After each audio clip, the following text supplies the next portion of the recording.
فاتحہ۔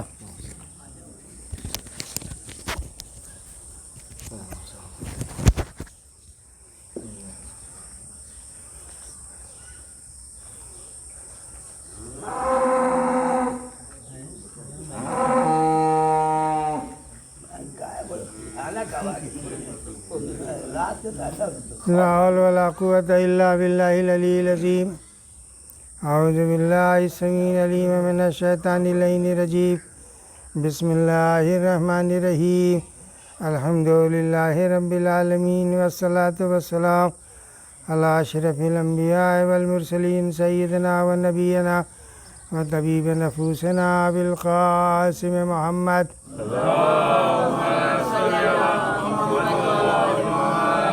وصلى الله عليه وآله الطيبين الطاهرين المعصومين المنتجبين، ولعنة الله على أعدائهم وقاتليهم وغاصب حقوقهم أجمعين من يومنا هذا إلى يوم الدين. أما بعد، فقد قال الله تبارك وتعالى في كتابه المبين وفرقان المتين وقوله الحق. بسم الله الرحمن الرحيم. وما خلقت الجن والإنس إلا ليعبدون. صلوات بر محمد۔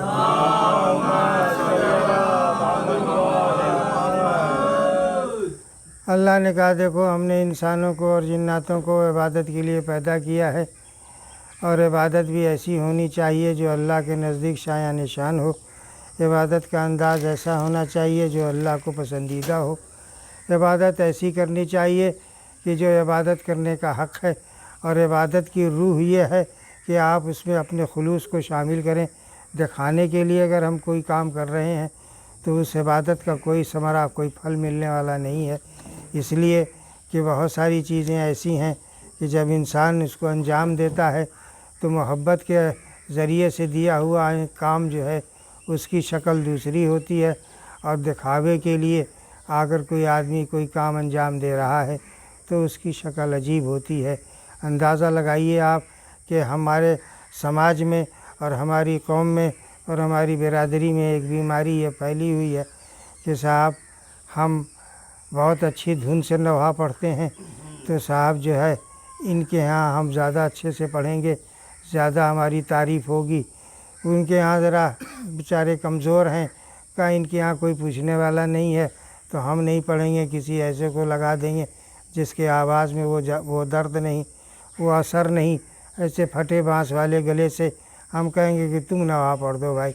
آپ نے دیکھا ہوگا بہت سارے یوٹیوب پر اور اس پر واٹس ایپ پر ایک کوئی ہے نوحے والے، نوحہ صاحب کیا نام ہے ان کا، بڑے مشہور ہیں، ندیم سرور۔ اب یہ ندیم سرور صاحب جو ہیں جتنے نوحے وہ پیش کرتے ہیں، میں اپنے فکر کے حساب سے کہہ رہا ہوں، ندیم سرور صاحب جتنے بھی نوحے پیش کر رہے ہیں، سب سے پہلی بات تو یہ ہے کہ وہ گانے کی دھنوں پر ہی انہوں نے اس کو سیٹ کر رکھا ہے۔ دوسری بات کہ صاحب وہ ہاتھ اٹھا کر کے اور سینہ پیٹ کر کے اور یوں چلا کر کے کہ صاحب یہ شعر ملاحظہ فرمائیے اور یہ بند، بھائی میں اس کو مناسب نہیں سمجھتا ہوں، اس لیے کہ آپ یہ جتنا بھی شور و ہنگامہ کر رہے ہیں یہ دنیا کو دکھانے کے لیے کر رہے ہیں، اہل بیت کی محبت میں آپ نہیں کر رہے ہیں۔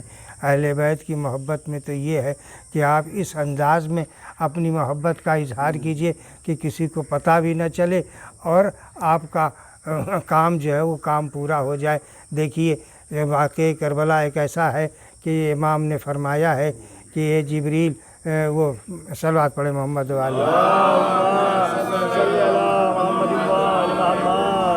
صادق آل محمد کی خدمت میں ایک شخص آیا، اور آنے کے بعد اس نے کہا کہ اے مولا میری عمر تقریباً 100 سال کی ہے اور میں آخرت کے اس سے بہت ڈرتا ہوں، خوف کھاتا ہوں کہ کہیں میں اپنے برے اعمال کی وجہ سے میں وہاں ذلیل و رسوا نہ ہو جاؤں۔ امام نے کہا کہ یہ بھائی یہ بتاؤ کہ دیکھو تم گھبراؤ نہیں، وہاں تو ہم تمہیں بچا لیں گے اور تمہاری جو بھی مشکل ہوگی ہم وہاں حل کر دیں گے، لیکن ہمیں صرف ایک بات بتاؤ کہ تم کبھی زیارت کے لیے امام حسین علیہ السلام کے حرم کی طرف جاتے ہو؟ اس نے کہا کہ ہاں کبھی کبھی اتفاق ہو جاتا ہے، چلا جاتا ہوں۔ امام نے کہا کہ تمہارے گھر سے دور کتنا ہے؟ اس نے کہا زیادہ فاصلہ نہیں ہے، تھوڑی دور پر ہے۔ تو امام نے اس کے بعد تفصیل بتائی، کہا دیکھو یہ امام حسین علیہ السلام کا یہ جو خون بہا ہے یہ ایک حق ہے جو اللہ کی طرف سے تمام مومنین پر یہ نازل کیا گیا ہے، اور اس حق کی باس پرس ہوگی، پوچھا جائے گا۔ لہٰذا تمہاری اگر یہ خواہش ہے کہ تم آخرت میں اپنے تمام گناہوں سے الگ ہو جاؤ، پاک ہو جاؤ اور تمہارا انجام بخیر ہو، تو زیارت کے لیے جایا کرو جو کربلا تمہارے گھر سے قریب ہے۔ عزیزان گرامی، مقصد یہ تھا بتانے کا کہ کربلا کی زیارت، امام حسین علیہ السلام کی زیارت معصوم کے قول کے مطابق یہ ایک حق ہے تمام بندوں پر، اور جو اس حق کو جتنا خوشی سے اور جتنا اچھے سے خلوص سے ادا کرے گا اس کی زندگی یہاں بھی کامیاب ہوگی اور وہاں بھی کامیاب ہوگی۔ صلوات بر محمد۔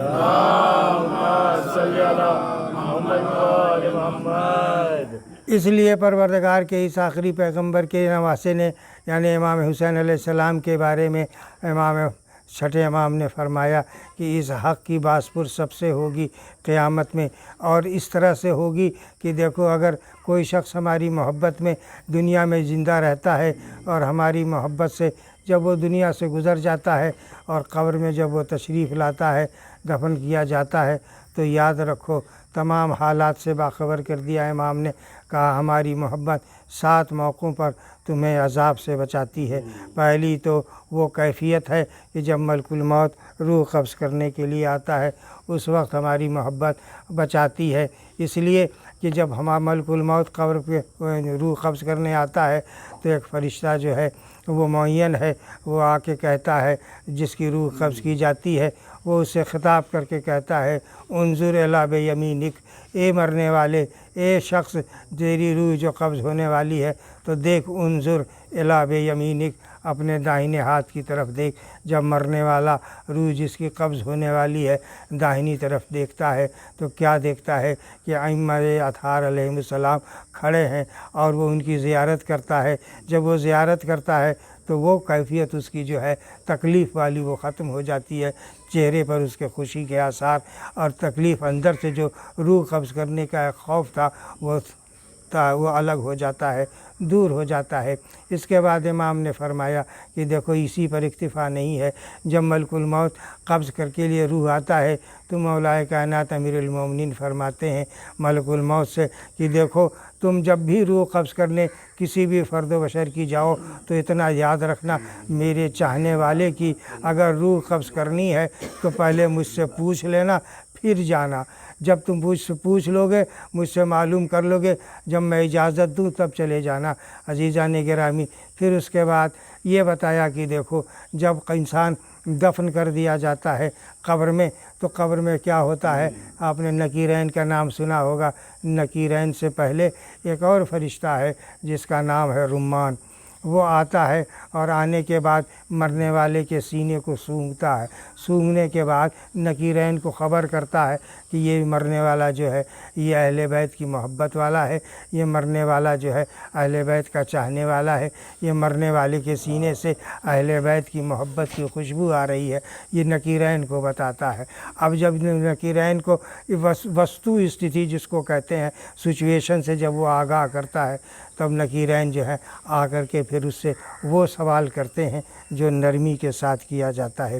عزیزان گرامی، بس آپ اسی کو اندازہ لگائیں کہ اہل بیت کی محبت انسان کو کہاں کہاں فائدہ پہنچاتی ہے، اور جو بھی کام کرنا ہے وہ خلوص سے کام کرنا ہے۔ دکھاوے کے لیے اگر ہم نے کام کیا تو آپ یقین جانیے کہ پھر جس کے لیے کیا ہے ثواب اسی سے حاصل ہوگا آپ کو، اور اللہ کی طرف سے کوئی ثواب نہیں ملنے والا ہے۔ صلوات بر محمد۔ اللہم صلی علی محمد و آل محمد۔ کربلا آج 9 تاریخ بھی ختم ہو گئی، تھوڑی دیر میں شب عاشور شروع ہو جائے گی۔ امام حسین علیہ السلام چاروں طرف سے نرغ اعدام میں گھرے ہوئے ہیں اور صلح کی تمام تدبیریں ختم ہو گئی ہیں۔ ایک رات کی مہلت بڑی مشکل سے مانگی ہے امام نے، اور وہ بھی مصلحت کے تحت۔ اگر رات کے اندھیرے میں شہادت ہو جاتی تو ہمیشہ یہی کہا جاتا کہ انہوں نے صاحب جو ہے اپنے حکومت کے لیے کوشش کی تھی اور اسی میں وہ شہید ہو گئے، کس نے کیا معلوم نہیں، لیکن امام کی دوربین نگاہیں دیکھ رہی تھی۔ امام نے کہا مجھے ایک شب کی مہلت دے دو